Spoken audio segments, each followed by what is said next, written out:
청취자 여러분, 혹시 직장에서 중요한 승진 심사를 앞두고 계신 분 있나요? 아니면 회사에 사활이 걸린 큰 프로젝트의 리더 자리를 놓고 평가를 받는 중일 수도 있겠죠? 네, 직장인이라면 누구나 한 번쯤 마주하게 되는 아주 스트레스 받는 상황이죠. 맞아요. 근데 그럴 때 회사가 여러분의 그 진짜 역량을 대체 어떻게 평가할까요?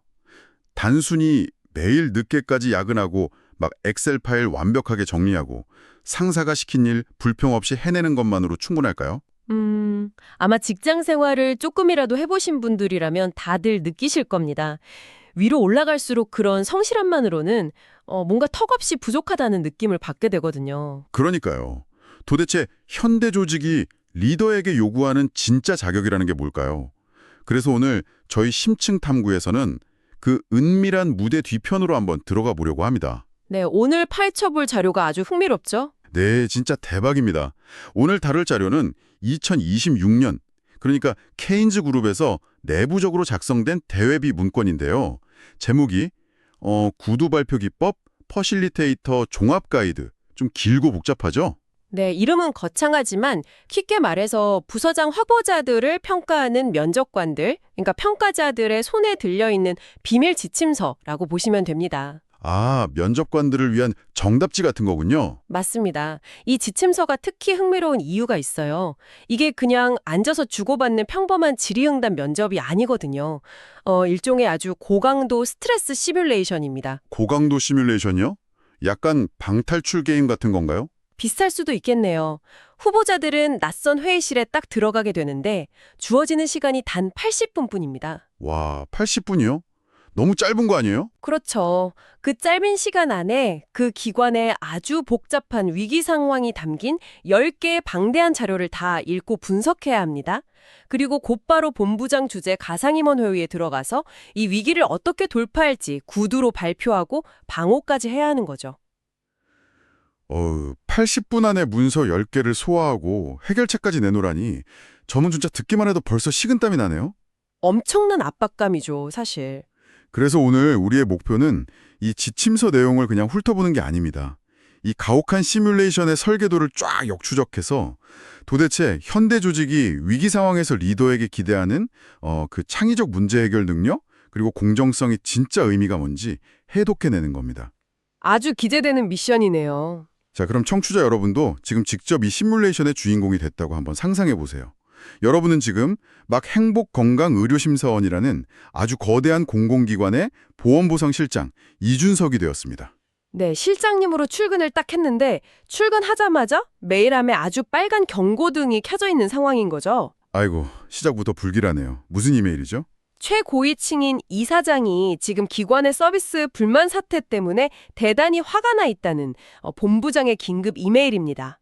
이번 주 금요일 오전까지 당장 눈에 보이는 해결책을 보고하라는 엄청난 압박이 시작되는 겁니다. 와, 진짜 숨 막히네요.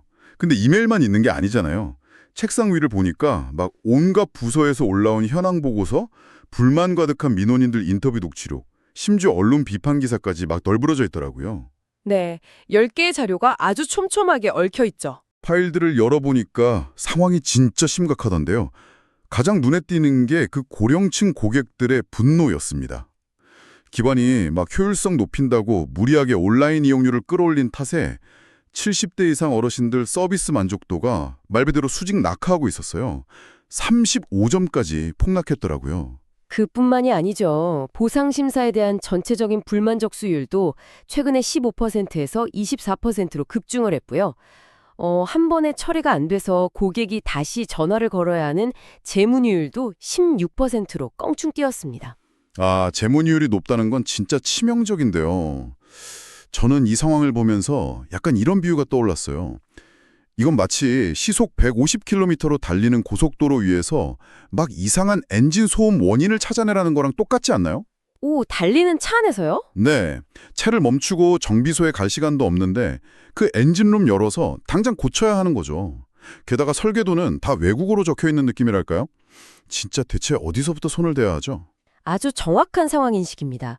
그리고 그 막막함 속에서 답을 찾는 게 바로 이 시뮬레이션이 평가하고자 하는 첫 번째 핵심 역량, 창의적 문제 해결과 직결됩니다. 창의적이요? 뭔가 번뜩이는 아이디어 같은 건가요? 바로 거기서 아주 중요한 오해가 생깁니다. 보통 창의성이라고 하면 막 스티브 잡스처럼 아무도 생각 못한 기발하고 혁신적인 걸 떠올리잖아요. 근데 이 조직이 리더에게 요구하는 창의성은 완전히 다른 의미입니다. 하긴 저도 지침서 보니까 무슨 기발한 아이디어 냈다고 고득점 주는 게 아니더라고요. 오히려 막 흩어져 있는 단서들 사이에서 숨겨진 패턴이나 연계성을 발견하는 걸 창의성이라고 부르고 있었어요. 정확합니다. 예를 들어서 자료 중에 50대 자영업자 A씨의 민원 경우에서를 한번 볼까요?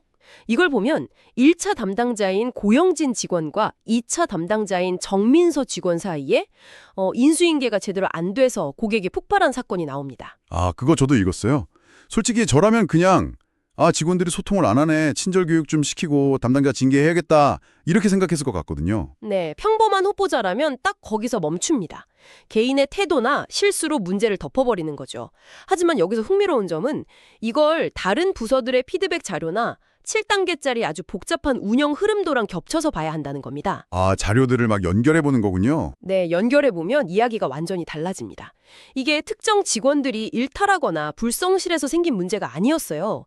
그 7단계나 되는 복잡한 처리 과정 속에서 부서들끼리 고객의 과거 상담 이력을 서로 조회할 수 없게 시스템이 아예 막혀 있었던 겁니다. 그럼 진짜 한마디로 구조적인 정보 단절이 민원의 진짜 원인이었던 거네요. 직원이 문제가 아니라 시스템이 문제였던 거잖아요? 바로 그겁니다. 후보자가 그 정보 단절이라는 구조적 결함을 찾아냈다면 흩어진 퍼즐 조각을 맞춰서 그림을 완성한 셈이죠. 표면적인 사건 이면에 숨어있는 시스템의 한계를 꿰뚫어 보는 것, 이게 바로 평가자가 고득점을 주도록 설계된 진짜 창의상의 모습입니다. 무슨 말씀인지 알겠어요. 근데 잠깐만요. 제가 여기서 딴지 하나 날카롭게 걸어볼게요. 네, 걸어보시죠. 제가 후보자 입장에서 2026년 성과보고서 자료를 되게 꼼꼼히 들여다봤거든요. 근데 이 행복건강의료심사원이 그동안 막 선 놓고 놀랐던 게 아닙니다. 이미 5억 원이라는 막대한 예산 들여서 시스템 개선 TF팀도 만들었고요. 어르신들 쓰시라고 지점에 키오스크도 6대나 설치했어요. 네, 수치상으로는 많은 투자를 했죠. 그렇죠. 게다가 서리상으로는 7일 이내 업무 처리율이 85% 이상으로 훌쩍 올랐더라고요. 아니 솔직히 이 정도면 돈 쓸 만큼 썼고 개선도 다 한 거 아닌가요? 대체 왜 문제가 계속 터지는 거죠? 지금 던지신 그 날카로운 반문이 평범한 관리자와 뛰어난 리더를 가르는 가장 결정적인 함정입니다. 함정이요? 예산 쓴 게 함정이라고요? 네, 많은 후보자들이 방금 말씀하신 그 화려한 성과 지표에 속아 넘어갑니다. 그래서 키오스크 6대 설치한 걸로 부족하구나. 예산 더 끌어와서 10대 더 설치합시다.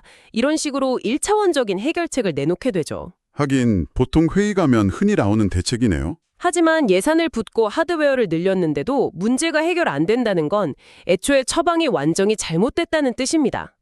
성과 지표의 그 화려한 숫자 이면에 숨겨진 진짜 치명적인 데이터를 찾아내야 하거든요. 치명적인 데이터요? 그게 뭔가요? 전체 처리 속도는 빨라졌을지 몰라도 정작 내부 직원들의 부서 간 정보 공유 만족도라는 항목을 보면 38%로 완전히 바닥을 기고 있습니다. 수억 원 들여서 껍데기만 바꿨지 부서들끼리 협업하고 이력을 나누는 체계는 전혀 안 바뀌었던 거죠. 겉보기식 대응만 하고 진짜 고름은 안 짰다는 거네요. 그러니까 진정한 리더는 기존 대응의 한계를 비판하고 진짜 본질적인 협업 체계를 제안해야만 점수를 받을 수 있는 거군요. 맞습니다. 예산 더 달라고 떼쓰는 게 아니라 기존의 칸막이 문화를 부수라는 거죠. 와, 이거 진짜 뼈 때리네요.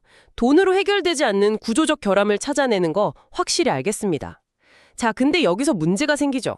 그렇게 시스템을 뜯어고치고 새로운 규칙을 세우다 보면 필연적으로 누군가는 불만을 가지잖아요. 그렇죠. 한정된 자원을 재분배해야 하니까요. 바로 여기서 이 시뮬레이션의 두 번째 역량, 그 골치 아픈 공정성이라는 늪에 빠지게 되는 것 같습니다.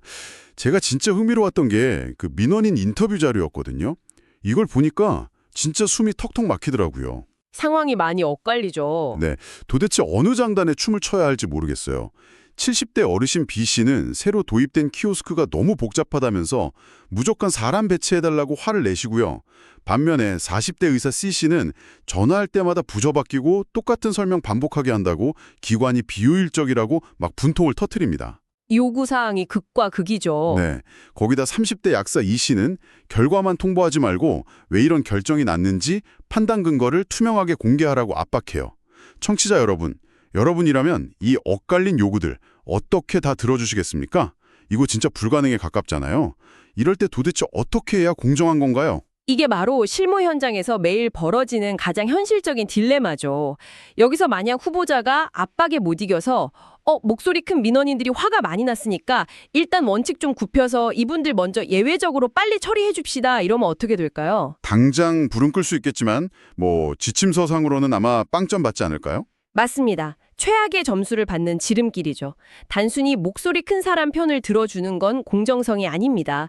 이럴 때일수록 리더는 흔들리지 않는 닻을 내려야 합니다. 흔들리지 않는 닻이요? 네, 그 닻이 바로 조직이 미리 합의해둔 규범과 기준입니다. 후보자는 감정이나 민원 항의에 휘둘리는 대신 그 책상에 놓인 10개의 자료 중 운영 지침을 딱 펼쳐야 합니다. 아, 그 빽빽하게 적혀있던 규정집 말하는 거군요. 그걸 근거로 삼아야 한다. 네, 예를 들어 70대 어르신의 디지털 소외 문제는 제16조 디지털 취약계층 지원 규정을 근거로 전담 인력을 배치해야 하고요.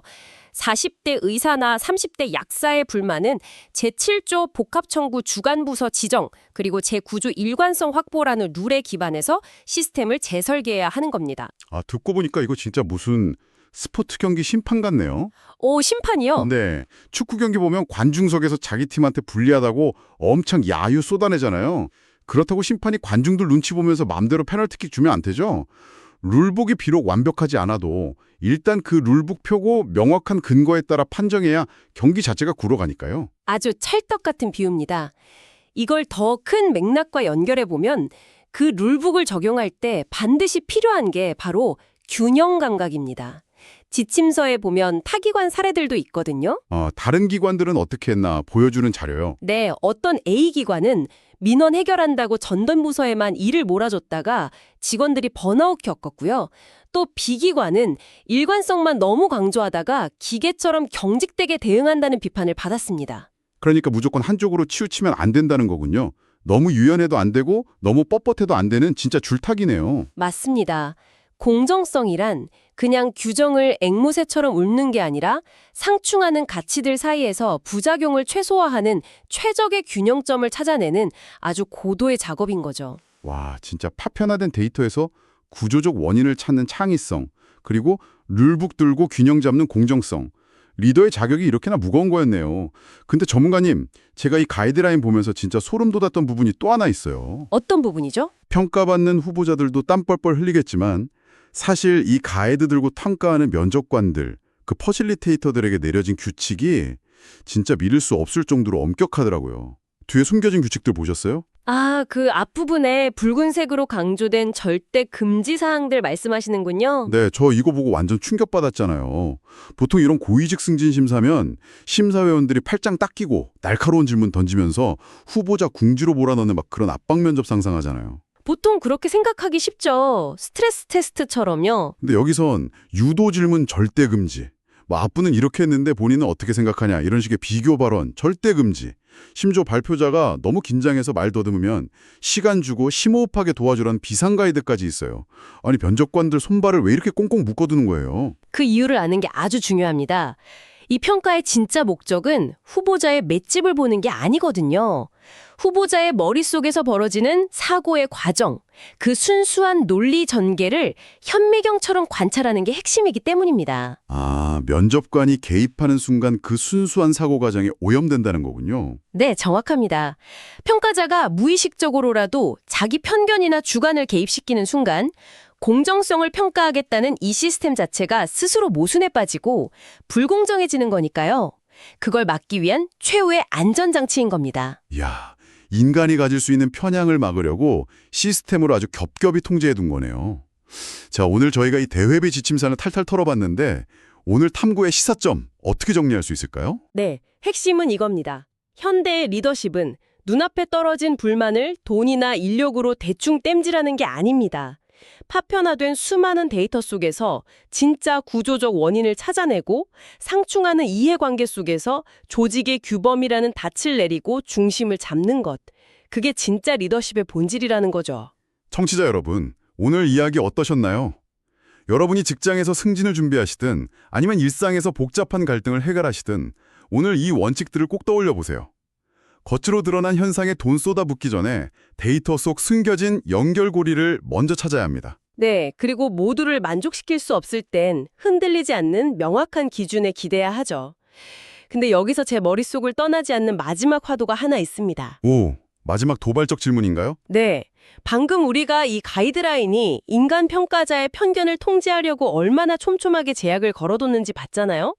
거의 로봇처럼 감정 없이 중립을 지키라고 강요하고 있죠. 맞아요. 유도 질문도 안 되고 비교도 안 되고. 그렇다면 말입니다. 인간의 편향을 통제하는 게 이토록 어렵다면 결국 미래에는 이런 리더십 평가나 공정성 판단 자체를 그냥 AI가 전담하게 되는 날이 오지 않을까요? 헉, 차라리 진짜 인공지능 로봇을 심판석에 앉혀버리는 거네요.